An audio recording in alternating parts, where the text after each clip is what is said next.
Okay, तो हम लोग पढ़ेंगे अब नी जॉइंट के बारे में। देखिए, नी जॉइंट जो होता है लोअर लिम्ब का बहुत इंपॉर्टेंट क्वेश्चन है। या आप मान के चलें कि अगर लोअर लिम्ब का पीसीटी है तो ये question knee joint long question में ज़रूर आएगा ही आएगा।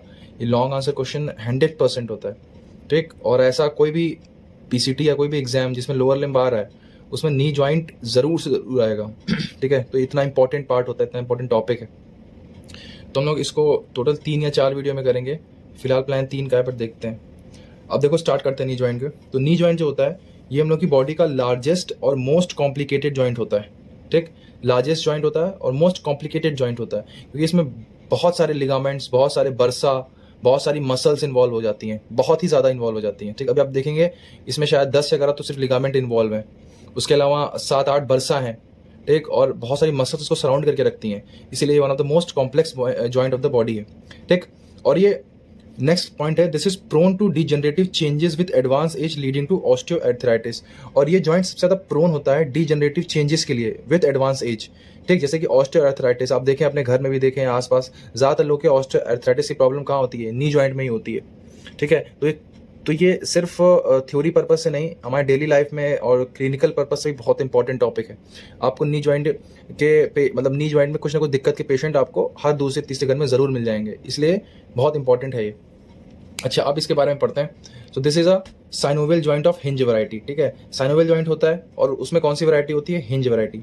लेकिन हम लोग इसे टिपिकल हिंज जॉइंट नहीं कहते हैं, ठीक, क्योंकि some degree of automatic rotation during flexion and extension of knee, क्योंकि इसमें कुछ डिग्री ऑफ ऑटोमेटिक मोशन होता है, उसमें हमारी विल पावर इन्वॉल्व नहीं होती, लेकिन फिर भी इसमें कुछ ऑटोमेटिक मूवमेंट होता है ड्यूरिंग एक्सटेंशन एंड फ्लेक्शन। वो हम लोग पढ़ेंगे locking and unlocking of knee joint में, ठीक। कि कुछ बोन अपने आप घूम जाएंगी हमारे, जबकि हम चाहते भी नहीं कि वो घूमे, बट घूमते हैं ताकि स्टेबल रहे नी जॉइंट, ठीक। इसीलिए हम लोग इसे टिपिकल हिंज वैरायटी का साइनोवियल जॉइंट नहीं कहते हैं, ठीक।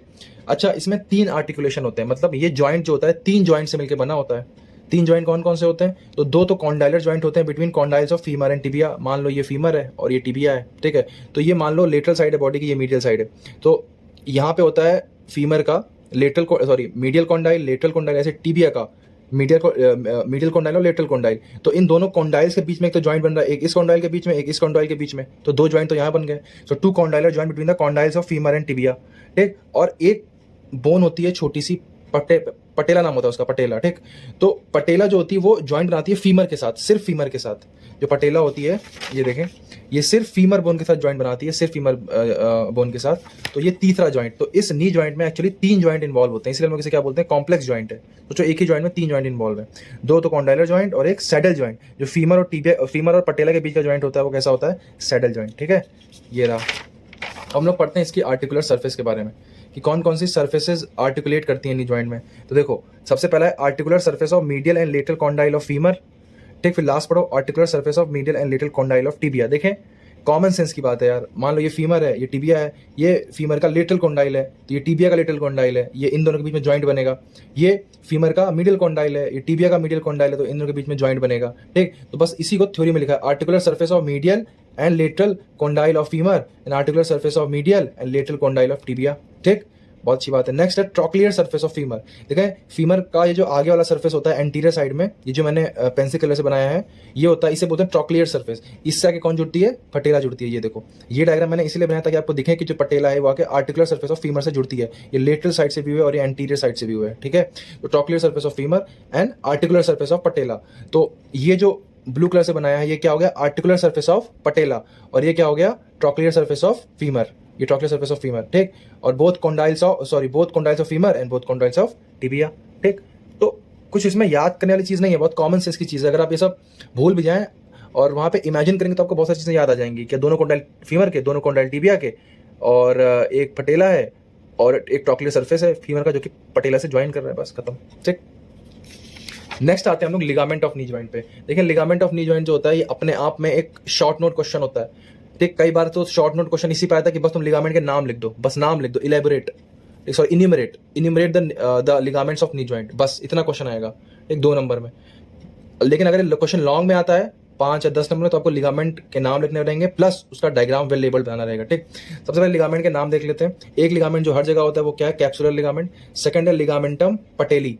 ये जो लिगामेंट होता है ये फटेला को ये क्या करता है? ये फटेला को जोड़ता है टिबिया से। ये मान लो पटेला है और ये फीमर है और ये टीबिया है, तो ये पटेला और टीबिया को जोड़ता है लिगामेंटम पटेली। ठीक, नेक्स्ट है टीबियल एंड फिब्युलर कोलेट्रल लिगामेंट, अभी देखेंगे डायग्राम में।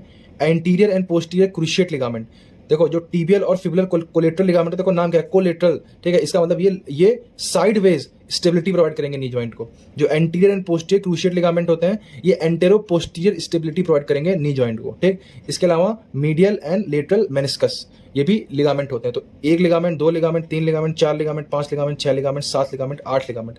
8 तो आपको याद होने ही चाहिए।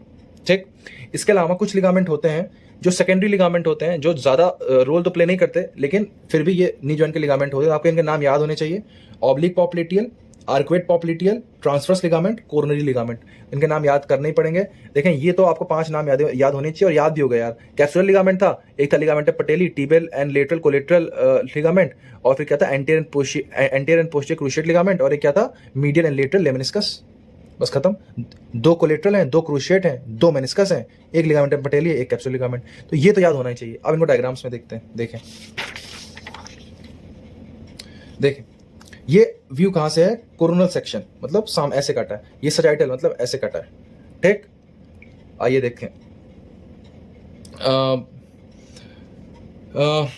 सबसे पहले ये है, ये जो मैंने ब्लैक कलर से बनाया, ये देखो, ये ब्लैक कलर से, ये वाला, ये ब्लैक कलर से। ठीक, और यहाँ पे ये ब्लैक लाइनिंग है। ये हम लोग का कौन सा है, फाइब्रस कैप्सूल या फिर कैप्सुलर लिगामेंट। ठीक, अब देखो साइड वेज पहले आ जाओ। साइड में देखो फिबुला कहाँ होती है, लेटरल साइड होती है। ठीक है, तो लेटरल साइड फिबुला है, तो यहाँ पे होगा फिबुलर कोलेट्रल लिगामेंट। ठीक, जो कि फीमर और फिबुला को जोड़ रहा होगा। नेक्स्ट है टीबियल कोलेट्रल लिगामेंट। ठीक, जो कि फीमर और टीबिया को जोड़ रहा होगा। ये कहाँ होगा, मीडियल साइड। ठीक, मैंने आपको 3 लिगामेंट दिखा दिए, capsular ligament, fibular collateral ligament, tibial collateral ligament. ठीक, अब देखो ये जो 2 लिगामेंट आपको दिख रहे हैं हवा में जो लटके हुए लिगामेंट है, ये है लेटरल मेनिस्कस, लेटरल साइड है, और मीडियल साइड है, मीडियल मेनिस्कस लिगामेंट। ठीक, lateral meniscus ligament, medial meniscus ligament. Total हम लोग के 1 2 3 4 और 5 लिगामेंट हो गए। अब आते हैं anterior and posterior cruciate ligament की। तो देखो ये एंटीरियर एंड पोस्ट, ये कोई आगे वाला है एंटीरियर क्रूशिएट लिगामेंट, पीछे वाला है पोस्टीरियर क्रूशिएट लिगामेंट। इनकी पोजीशन को देखो ऐसे, देखो टीबिया से जो आगे की ओर जा रहा है एंटीरियर साइड, टीबिया से जो एंटीरियर साइड जा रहा है वो है एंटीरियर क्रूशिएट लिगामेंट, और जो टीबिया से पीछे की ओर जा रहा है वो है पोस्टीरियर क्रूशिएट लिगामेंट। ऐसे ध्यान रखना है। ठीक, anterior cruciate ligament, posterior cruciate ligament. ठीक, tibial collateral ligament, fibular collateral ligament, fibrous capsule, lateral meniscus, medial meniscus. ठीक, और ये हो गया हमारा लिगामेंटम पटेली, ये हो गया हमारा लिगामेंटम पटेली। तो हमारे सारे लिगामेंट के डायग्राम है। ठीक, ये हमें ध्यान रखना है, और ये डायग्राम आप जरूर बना लें, ये वाला तो जरूर एक बार अपने हाथों से ड्रॉ करें और समझ लें। ठीक, नेक्स्ट आते हैं हम लोग लास्ट टॉपिक पढ़ेंगे इस वीडियो में, वो है factors providing stability to the knee joint. Knee joint इतना स्टेबल क्यों होता है, जबकि बहुत इतना हम लोग की पूरी बॉडी का समझ लो वेट उठाता है नी जॉइंट, फिर भी स्टेबल क्यों होता है। तो देखो, इसको मैंने कहा था ना, बहुत सारी मसल्स और बहुत सारे टेंडेंस सराउंड करके रखते हैं, बांध करके रखते हैं, इस वजह से एक तो बहुत स्टेबल होता है। सेकंड है कि जो मीडियल और लेटरल कोलेट्रल लिगामेंट होते हैं वो उसको side to side stability provide करते हैं। कहां से, side to side stability provide करते हैं, ऐसे। और जो एंटीरियर और क्रूशिएट लिगामेंट होते हैं वो देखो, इसको एंटीरियर, ये एंटीरियर साइड है, ये पोस्टीरियर साइड है, इसको एंटेरो पोस्टीरियर स्टेबिलिटी प्रोवाइड करते हैं। कौन, क्रूशिएट लिगामेंट, एंटीरियर और पोस्टीरियर क्रूशिएट लिगामेंट। नेक्स्ट एक चीज होती है iliotibial tract, help in stabilising a partly flexed knee. अब देखो इसका ये आप समझ लें कि इलियोटिबियल ट्रैक्ट जो होता है ये मॉडिफिकेशन होता है डीप फेशिया का, फेशिया लाटा का। ठीक, और ये लेटरल साइड ऑफ थाई में होता है, लेटरल साइड ऑफ थाई में। ठीक, और ये क्या करता है, ये 2 मसल्स को मतलब मैं इसके बारे में एक नई वीडियो फिर से बना दूंगा फिलहाल, क्योंकि ऐसे पढ़ाना ठीक नहीं रहेगा। तो फिलहाल बस याद कर लें कि iliotibial tract help in stabilising a partly flexed knee. Partly flexed knee को स्टेबलाइज करने में कौन हेल्प कर रहा है, iliotibial tract, which is the modification of deep fascia, fascia lata. ठीक, तो ये factors providing stability to the knee joint हो गए, लिगामेंट हो गए, और आर्टिकुलर सरफेस हो गया, इंट्रोडक्शन हो गया। तो ये इस वीडियो में लोग इतना पढ़ेंगे। नेक्स्ट वीडियो में लोग पढ़ेंगे बर्सा और रिलेशन, और रिलेशन सब आपको पहले से याद है, अगर आपको पॉप्लिटियल फोसा आता है, मैंने पहले कहा था। ठीक है, तो वो जरूर पढ़ लें नेक्स्ट वीडियो से पहले। ओके, हम लोग सब कुछ कवर करेंगे, लॉकिंग, अनलॉकिंग, सारे क्लिनिकल्स, मतलब आपको इन वीडियोस के अलावा कुछ भी पढ़ने की जरूरत नहीं है। ठीक है, थैंक यू।